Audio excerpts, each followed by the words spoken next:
Bonjour à tous et bonjour Joël. Salut Fred. Bienvenue pour cette nouvelle vidéo. Une nouvelle vidéo qui est consacrée à la Coupe Davis et donc au tirage, en tout cas aux sélections de l'équipe belge et de l'équipe italienne pour ce fameux quart de finale qui nous attend à Charleroi du 7 au 9 avril.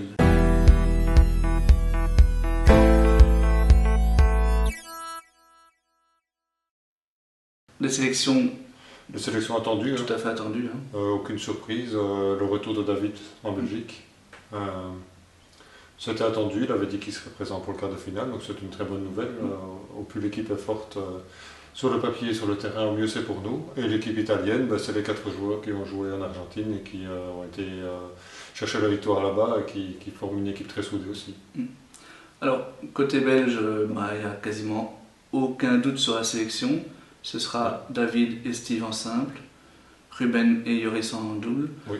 La seule chose qui pourrait arriver, c'est que d'ici là, Johan Van Erck trouve peut-être qu'un joueur est un peu, surtout on va dire Steve, pourrait peut-être être un tout petit peu en méforme et du coup le remplacer par Ruben ou Joris. Oui, puisque Steve n'a pas joué depuis un gros mois maintenant. On sait les petits soucis qu'il a eu au niveau familial, l'opération de sa fille, donc il est revenu en Belgique, mais il a continué à s'entraîner, donc il va peut-être manquer un peu de rythme, mais son enthousiasme habituel de Coupe Davis devrait largement compenser. Il n'y a encore pas tellement longtemps, pour Steve, on craignait la répétition des efforts sur un week-end pour les longs matchs de 5-7 en Coupe Davis. C'est peut-être moins une inquiétude cette fois-ci parce que déjà il nous a prouvé lors du premier tour qu'il était très fort. Aussi à l'Open d'Australie et l'an dernier à l'US Open qu'il a très fort travaillé son physique, on l'avait souligné. Et bon, ici il a continué à s'entraîner, je ne doute pas qu'il s'entraînait physiquement aussi. Oui, je crois effectivement qu'il n'y aura pas trop de soucis, comme tu dis, un petit problème de rythme, mais c'est le genre de choses pour les professionnels qui revient assez vite au bout de quelques jours. Oui, il aura une grosse semaine d'entraînement aussi avec l'équipe belge, donc avec David qui va certainement lui donner du rythme, donc à ce niveau-là je ne m'inquiète pas.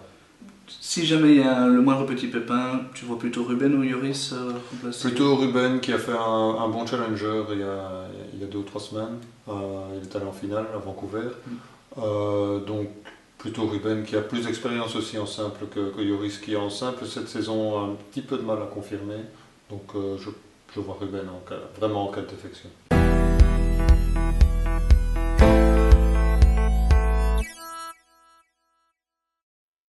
Côté italien, il y a un petit peu plus d'inconnus au niveau de la sélection en simple. Ils sont 3 à pouvoir l'espérer. Oui, tout à fait. Fognini, si on se base sur le résultat de cette semaine-ci, puisque au moment où on enregistre la vidéo, il est en demi-finale. Donc très gros résultat. Oui, à Miami. S'il n'est pas trop fatigué, c'est l'homme en forme du moment. Pour la deuxième place, entre Seppi et Lorenzi, effectivement, je pense que l'entraîneur italien, le coach italien, verra selon la forme de la semaine et les impressions que donnent les joueurs eux-mêmes. Pour l'instant, Lorenzi est le numéro 1 italien. Oui, tout à fait. Quasiment top 30, il est vraiment tout près du top 30. Seppi n'est que 80e pour l'instant. Mais Lorenzi serait plutôt là pour la terre battue. Ici, c'est sur dur. Ça va peut-être faire pencher la balance. Seppi a déjà fait de très bons résultats sur dur. Il est allé encore en 8e cette année à l'Australian Open. Il avait battu Steve d'ailleurs au terme d'un match très disputé. Steve a pris sa revanche un gros mois après, mais cette fois-ci en 2-7, mais toujours sur dur. Donc, rencontre d'Arcy Seppi, c'est du 50-50 déjà. Contre Lorenzi, je donnerais quand même Steve effectivement un petit peu favori pour le fait que c'est sur dur. Donc, je pencherais un peu plus pour Seppi, sauf grosse méforme ou Lorenzi qui est dans la forme de sa vie.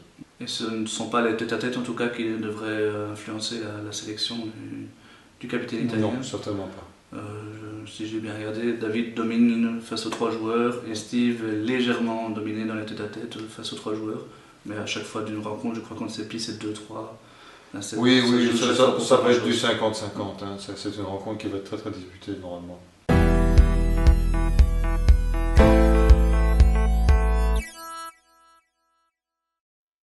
Le double.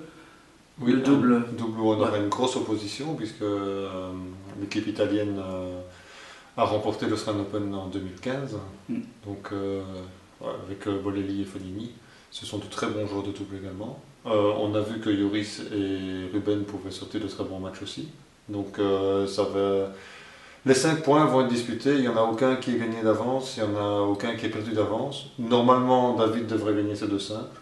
Mais on sait qu'en Coupe Davis, tout est toujours possible. Surtout que David n'est pas en super forme. Mais peut-être que ce break de Coupe Davis va lui faire du bien au niveau de se relancer, au niveau de sa saison. Il y a un petit creux là pour l'instant. Mais après, il ne faut pas non plus diminuer sa performance de 8e de finale.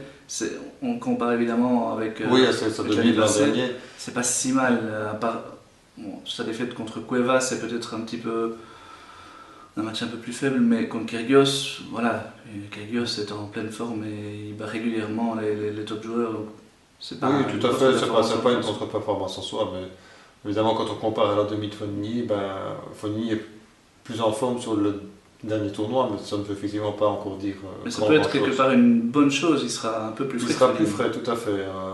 Donc il sera frais mentalement, il sera frais physiquement. Et comme je le disais, ce break de Coupe Davis va peut-être justement le changer les idées de ces points ATP qu'il faut défendre, et justement repartir du bon pied, une bonne Coupe Davis et puis une saison sur terre battue où il va briller, je l'espère. Le double, encore un petit mot, je voulais juste rappeler que lors du premier tour, on avait peut-être un petit peu sous-évalué les Zverev parce que la semaine suivante, donc juste après cette déception pour la Coupe Davis, Alexander Zverev est allé gagner le tournoi de Montpellier en simple et en double avec son frère. Donc c'était pas une si mauvaise équipe que ça. Tout à fait. Donc on avait dit que c'était quand même un ton en dessous des Brésiliens qu'on avait battus en septembre. Oui. C'était quand même une bonne équipe malgré tout, ces 2 Zverev ensemble. Donc ça fait vraiment 2 belles performances en Coupe Davis pour Joris et Ruben. On espère une 3e évidemment face à une équipe qui sera sans doute à peu près dans le même niveau, tout à fait. Et qui sera de nouveau un match bien sûr essentiel comme c'est souvent le cas pour le double en Coupe Davis. Voilà, on n'a pas grand chose d'autre à en dire de cette préparation du match de Coupe Davis puisque ces sélections étaient attendues. On se retrouve, nos disponibilités vont peut-être pas être forcément évidentes pour faire directement le débriefing ce week-end-là. Je pense que je ferai plutôt mon carnet de notes ce week-end-là ou dans les jours qui suivent le week-end et on se retrouvera pour faire ce débriefing et en même temps pour présenter le match de Fed Cup. Ce sera sans doute plutôt le week-end suivant. Je vais juste rajouter un petit mot qui n'a rien à voir avec la Coupe Davis, mais pour l'instant, l'Ethias Trophy, donc le Challenger de Mons, est occupé de faire appel au crowdfunding. Et donc, si vous le souhaitez, et c'est notre espoir le plus cher, c'est que le tournoi reste, vous pouvez participer pour essayer de sponsoriser le tournoi, chacun avec vos moyens. Et on mettra le lien vers le site de crowdfunding en dessous de la vidéo. Donc si vous ne le connaissez pas encore, allez-y, ça vaut vraiment la peine de sauver un très beau tournoi. Ouais, bonne soirée. Bonne soirée.